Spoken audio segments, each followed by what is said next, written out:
Ladies and gentlemen, welcome to Sessions Cafe. I'm your host, Keri D. Singleton, and today we welcome J. Alexander Martin back to the show. Man, it was such a great conversation that we were having today. Yeah, we had to extend it, huh? Had to extend it, brother. So much more to pull out of you. So let's start with the Smart Ledger Technologies gig. You're the Chief Creative Officer. Give me the synopsis of that. So, in tech, right, there's a big problem. And not, I would say problem as in tech is a problem, but there's a tech problem in which people understanding what tech is. Mm-hmm. Because then the reason why is because the people that are explaining tech are explaining it so technologically that no one can understand what they're talking about. Yeah, it's a different language. And it's a whole different language, you know? It's like code and a bunch of, who knows what that means, right? So what I did was I came in and I said, listen, tell me all your technology.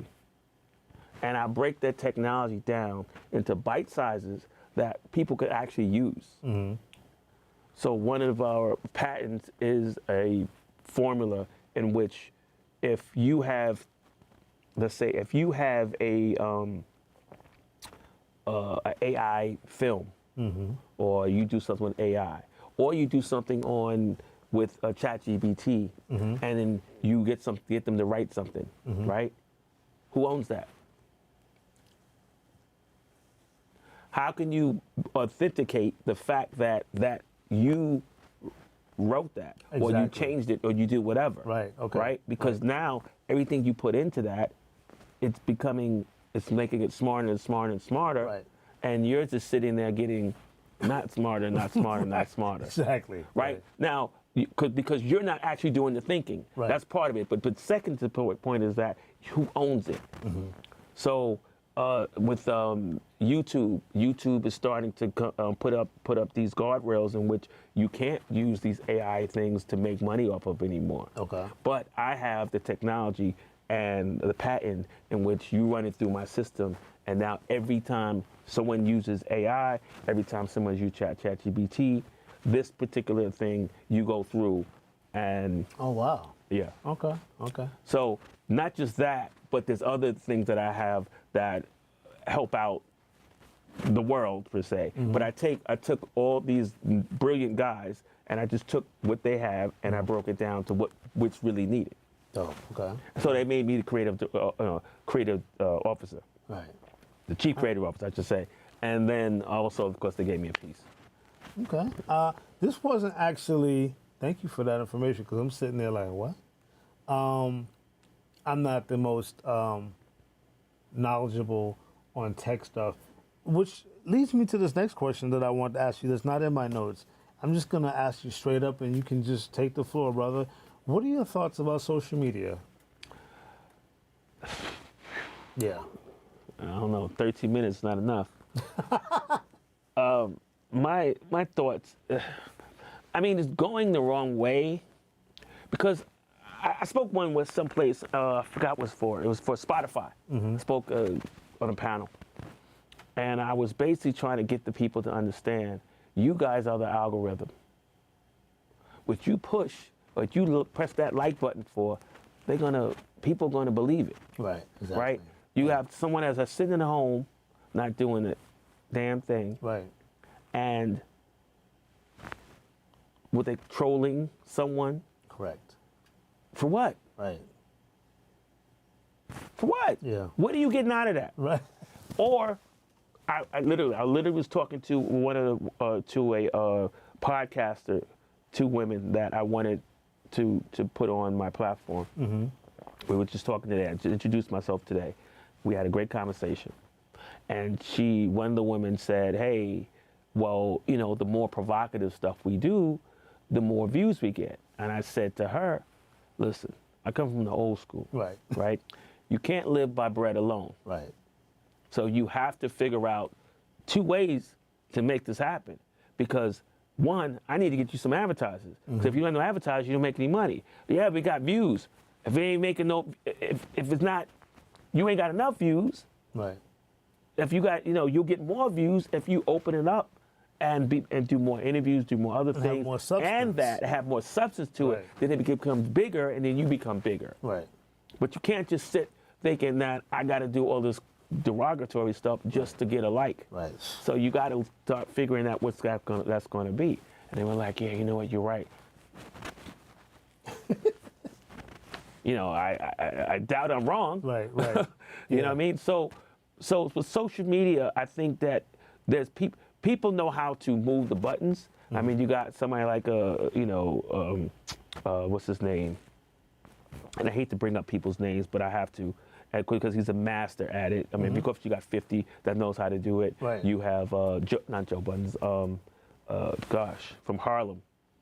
The Dipset guy? Yeah. Yeah. You got him. Yeah. He's a master. He knows exactly how to maneuver it and push it. You know, and they know how to do that. And that's the time. And that's the era of today, of how people act and people want to hear and people want to see. Yeah. Again, I'm at 67, I probably have 67,000 followers forever. I'll never move the needle that way because I'm not going to get into the weeds of things. The weeds, excellent. Right. To do it. Right. Because someone told someone that all good press is good press. Yeah, well. Now, you know who told someone that good press is good press? The PR person that told that person so they can keep getting their 5,000, 10,000, 20,000, 30,000, whatever they get in a month. Exactly. They told them that. Right. So again, it goes back to people looking at the shiny object but not knowing how that shit got shiny. Exactly. Good point. Good point. Period. Right. Right? You think you got the answers to the test, but you can't prove your work. You don't know why that's happening. You just go on what you hear and what you see and what you think you read. So for me, I'm a practical person, and I practically tell you exactly what's going on. And that is not something that's going to move the needle unless you're ready to understand. Right. Or you ready to take in that knowledge. Right. Because things are fundamental. Now, I'm not a rapper. I'm not a boxer. But I'm throwing my hands. Right. I'm not a rapper, but I say some eloquent shit. Right, exactly. Well, speaking of eloquent things, Excuse my language. we're all adults here. Sometimes when I get passionate, it goes. But it segues perfectly into your first book, which was published in 2017, Money Makes Me Crazy. Now, the subtitle for that book, I really want to kind of understand that. Okay. How I squandered millions of dollars building the FUBU empire. Right. Explain that, because I'm a literal person. Like you, I'm an author. Well, it's a catchphrase. Okay. It's Squandered? Hey, you got to find a word, man.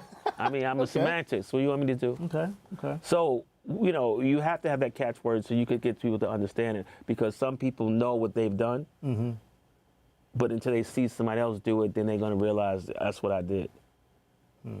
And they can get the help they need. Now give me a quick synopsis of that. Was that your first book? That was the first book. First book, yeah. Give me a synopsis of that book. We created a business, right? I did a lot of stupid things with money, but not necessarily stupid things, because it was more marketing. And I was doing marketing things. Now, granted, years later, it helped me out, but the point of it, I could have been smarter in certain situations, right? Because I need to understand my relationship with money. My relationship with money was I'm a spender. I like to spend. Right. But if you don't know that coming in, you're going to spend up all your money. Right. And then I'm not the only one that spent a lot of money. Now, granted, when I say I spent a lot of money, you down to $1 million, you poor. Yeah. Well, relatively speaking. Relatively. And money's relative. Exactly. It sure Right? is, yeah. So it's the same principle if you're making $50,000. You down to your last $500, you the same way. It's just understanding who you are so you can not have that problem going forward. So, I mean, without, we want people to buy the book. It came out in 2017, but it is a jewel. I've read it. I have a copy of it at home, of course. What is the lesson? What is the lesson when people read that book? What is the lesson, or one of the biggest lessons you want your readers to get from reading that first Well, book? from the book, if I breaking out some piece in it, there's the thing called the money temperament. And again, like I said, that is understanding who you are and what you do, right? If you, almost like when you're a, alcoholic, you have to go, hey, I'm an alcoholic. Right. Right? I'm an alcoholic, right? So I had to say to myself, listen, I have to make $3 before I spend $1. Right. Or if not, I'll be broke. Right. Some people say, oh, well, you save 60% of your money, and then I'm not saving 60% of my money. I just can't. Right. So I need to make 60% more money. Right, exactly. So I can do that. Right. So I have to understand that. Once you understand who you are, and you just sit there and you go, this is what it is, and look in the mirror, and you say to yourself, this is what it is, and I'm not going to take it anymore, then you'll be fine. Now, 3 years after that, which is around the time that you and I met for the Intrigue magazine interview, you released Building an Empire, and that was in 2020. I felt like that was a little bit more autobiographical in nature. Well, what can we learn about you and about entrepreneurship from that book, this book? Well, with this book, right, people kept asking, you made all this money, well, how'd you make it? What did you do? So that's why this book came in. So then I explained the whole origin of FUBU and what FUBU was about, and how do you build this big empire that everybody sees and says, oh my God, that's FUBU, that's the big, mighty FUBU. Right. How'd you do it? What happened? And it was mostly from my perspective because, again, back to what I explained about how FUBU actually started, right? Shout out to Damon John, having that thought of taking the name FUBU and created it and saying we needed something for us by us. So without the two combinations of me saying, okay, I'm gonna take that concept and I'm gonna make it more than what it is, without those two things, we would never have this. Now, before we go to break, we got a minute before we go to our break, because we're going to talk about the other. You have 2 more books since then. Again, this is from one author to another. When your first book came out, and you saw your work in between 2 covers, how did that feel? Oh no, the first book was amazing. The first book took, I want to say, about 4 or 5, maybe 6 months to do. After that, you just knocked them out like that because you got the formula. But the first one, it was, wow, I'm an author. And, a lot of people think, you're making them a whole bunch of money off a book. A lot of times it's just basically a calling card or your little, what do you call those things? Contact or whatever. It's just, or when you go to a event and you're, speaking, okay, buy my book. If you know, it's one of those things. But after your first one, your second one, your third one, and now you had your 4th one, and now you working out your 5th one, you're like, okay, but it becomes a habit. You get caught in the writing bug, and you just do it. Because I got a lot to say. Because if I fast forward, if I go backwards, I never really spoke. Okay. Rarely. And I'll tell you why I never spoke. I never spoke because, one, I didn't necessarily have the confidence. Okay. Because I find that hard to believe, but no, really, I didn't. I didn't have the confidence because Damon was more of the person that was just taking over the conversation. Okay. And then the other 2, if I did go in and take over the conversation, then I would make the other 2 partners, because I was the fashion end of it, not really have anything to say. Okay. So I would let everyone have something to say, and then I'd say a little bit after. Okay. But by then, everything was told already. Right. So then what am I going to say? Yeah. Okay. So now I'm like, I don't care. I'm telling the story, and this is what it is, and I don't care. And then 2, I learned that and this is for anyone that just wants to do public speaking, if you're talking, it's your truth. Exactly. Right. So who going to tell you you're wrong? Right. It's your truth. Even if you're lying. Right. It's my lie. Right. It's your lie. Right. You get to own that. You get to own that. Yeah. So just go say what you want to say and keep it moving. Right. Yeah. So that was, once I started saying that, telling that to myself, and not that somebody told me, I just told that to myself. Right. Stop worrying about it. Right. And I just said, you know what? Forget this. I'm going in. I started with the books, and after that, I speak everywhere. I go everywhere.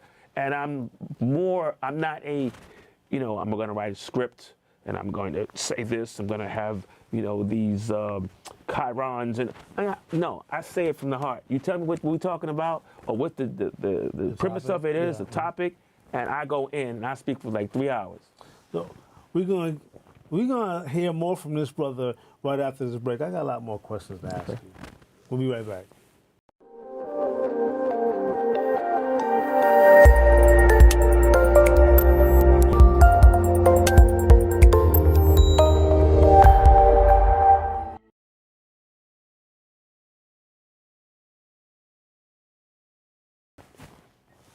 Okay, rolling. 5, 4, 3. And we're back with my guest, J. Alexander Martin. Dr. J. Alexander Martin. Yeah, I don't use that much. But you're a doctor, though. Yeah, but I don't use that much. You know why? Because I got some flack from some doctors saying, well, you can't say you're a doctor if it's an honorary. I mean, you can say it, but you can't say it. Okay. And from the cultural Christian school, and I know I've done enough to be a doctor. Right. Like, period. Right. So I really shouldn't have that viewpoint, but I do. Well, because again, I respect them more than I respect myself to know that they actually went to school. Now, I did everything else another way, and I probably done way more than they have done. Some people have done in school that may have been a doctor, even if they have a doctor, or maybe it's not. Maybe it's higher. Maybe they did more. Whatever. But the respect is more. I give them the most of ultimate respect because they actually put in the time, work, put in the money, and whatever. I just did it a different way. Well, from one brother to another, congratulations, nonetheless. What's a hat that you haven't worn that you like to wear? This is going to be a two-part question. This is the first part of that question.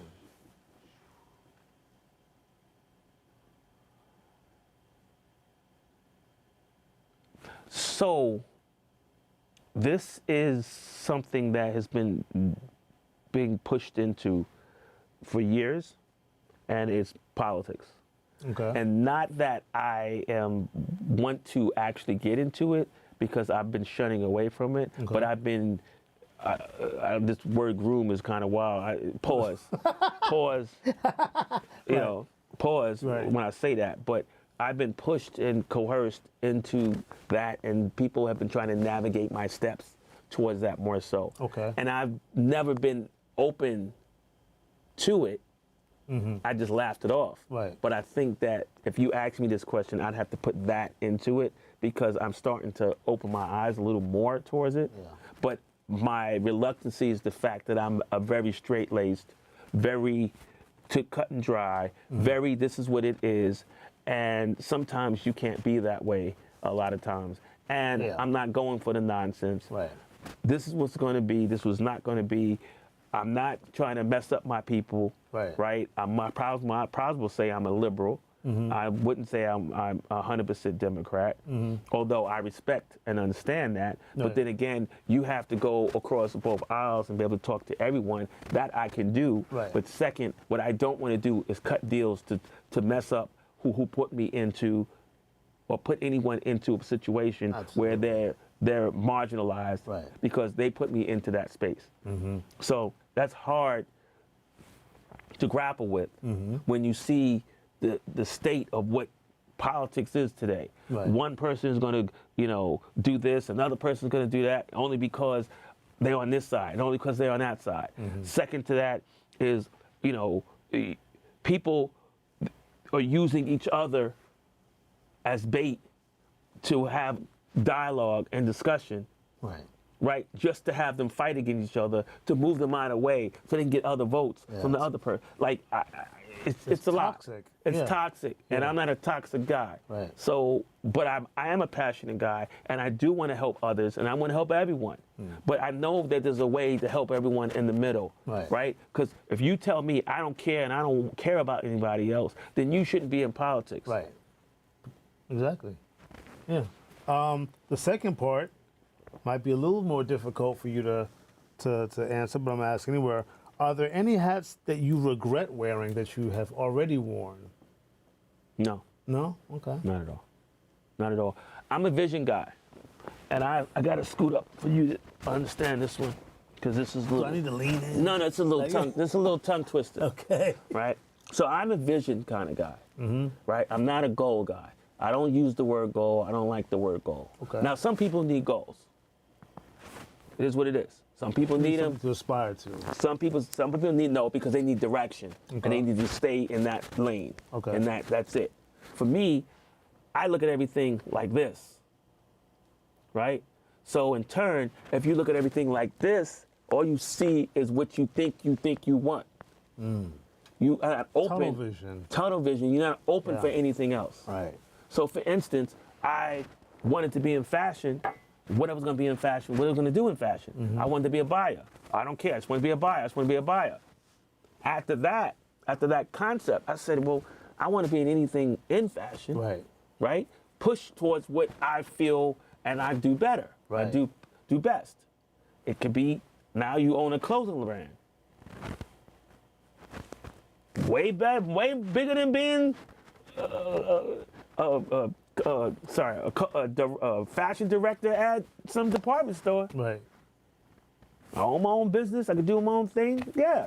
So if I didn't have vision to know that there's stuff bigger than that, then I would never be in the situation I'm Right. in. You just got to have an open mind and right. I understand what you're saying. When I first came in the entertainment business, I wanted to be a promotions director at Aris Directors. Period. That was it. That was it. I never saw myself being on anybody's radio show. I never saw president of Intrigue magazine, and certainly never saw myself being in front of a camera on a TV show. So I get what you're saying. You want to keep your mind open. You never limit it. And it keeps constantly flowing. It keeps constantly going. Because if I need a hat, I need a scarf. I need a scarf. I need a T-shirt. If I need a T-shirt, I need a sweatshirt. If I need a sweatshirt, I need a jacket. If I need a jacket, I need a coat. If I need a coat, I need some pants. If I need pants, I need underpants. If I need underpants, it's cold outside. I need, what do you call those things? Thermals? Thermals. If I need thermals, I need socks. I need socks, I need thicker socks. If I need shoes, I need boots. I need sneakers. It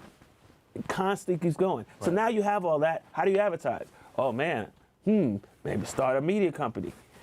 It just keeps going. It never stops. Right. Interesting tangent. I'm gonna go on. You always open the door for the next thing on my card. I'm telling you, I think you got Superman vision. This is a question a lot of people have asked me, in particular, since the Intrigue magazine interview, but certainly as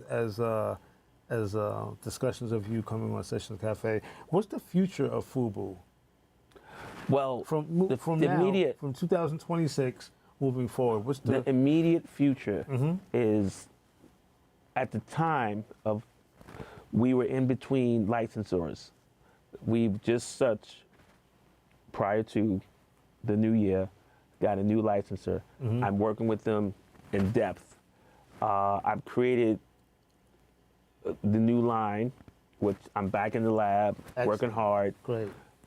And created the new line. We're actually sampling and putting it together now. It'd be that line that I am in charge of, that I put out, which is my baby, which is my everything.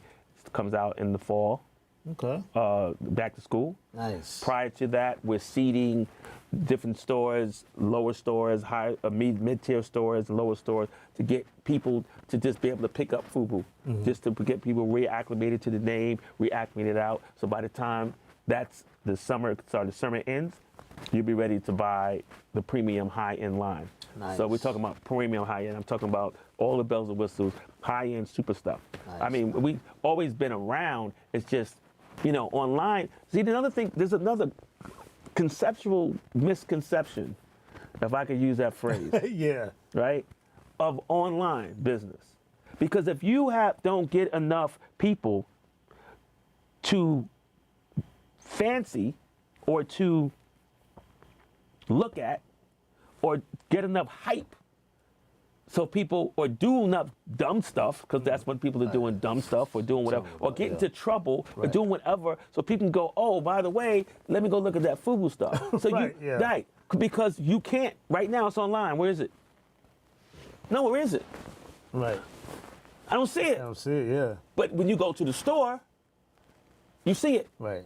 So Right. what happens in business a lot of times online took over, Yeah. and everybody's like, we gotta be online, you gotta be online. Yes, you do, but you can't, again, I think I said this a few times already, you can't live by bread alone. Right. You need to see it 1, 2, 3, 4, 5, 7, 6, 8, 9, 12, sometimes 12 times before you go, yeah, you know what, I'm gonna buy that.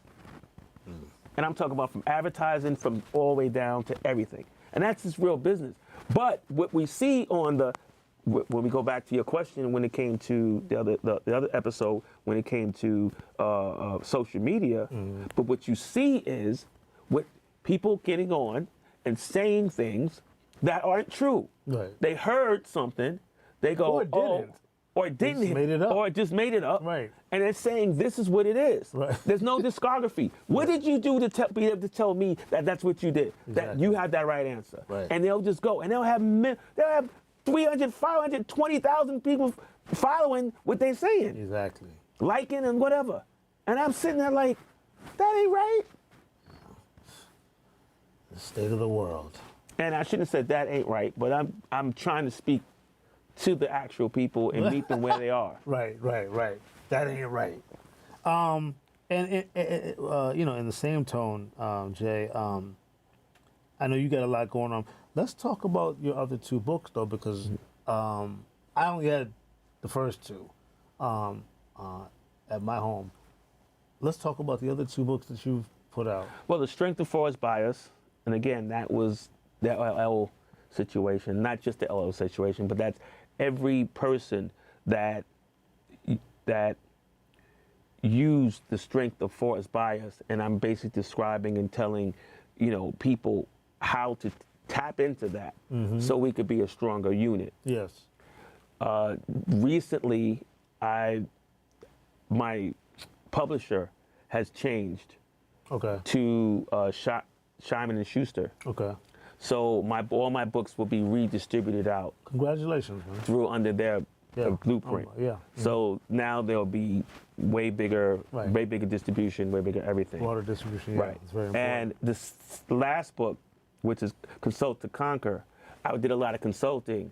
So what I tried to do is get people to understand that you can actually consult yourself or how to consult others and teach them business. Because there's people always think, oh, I'm doing business. Well, tell me how you doing business. Right. Yeah. I'm a businessman. What does that mean? What does that mean? Yeah. I know. How you know? Right. Right? And to be in business, you have to have it up here. And right? Because it's one of the hardest jobs there ever is. Tell me about it. Right. Right? Yeah. You got to be on time. You got to this. You got employees. And then you can't tell them that they're wrong, even if they did something wrong, because you don't work at retail and they stealing.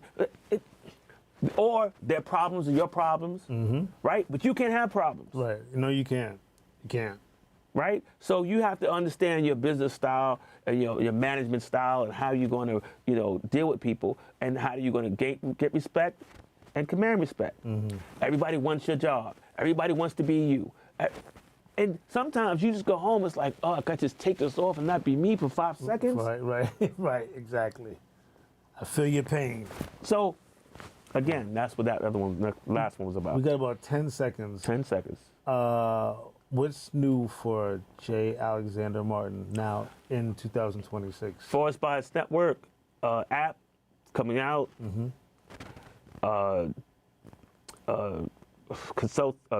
My next newest book. I don't have the working title, but that's more about tech. Okay. What else? Fashion. Everywhere you can go, everywhere you can see it, and combination. Because now I've been working so hard to bring up all these different things: a film studio, a hotel, FUBU hotel in Atlanta. Wow. What else? I'm trying to get it all out. Well, this is a solution to the fact that you can't get it all out. Yeah. We're just gonna have you come back to the show later on in the year. But now, you know, we starting a new year off with you and all of your endeavors, man.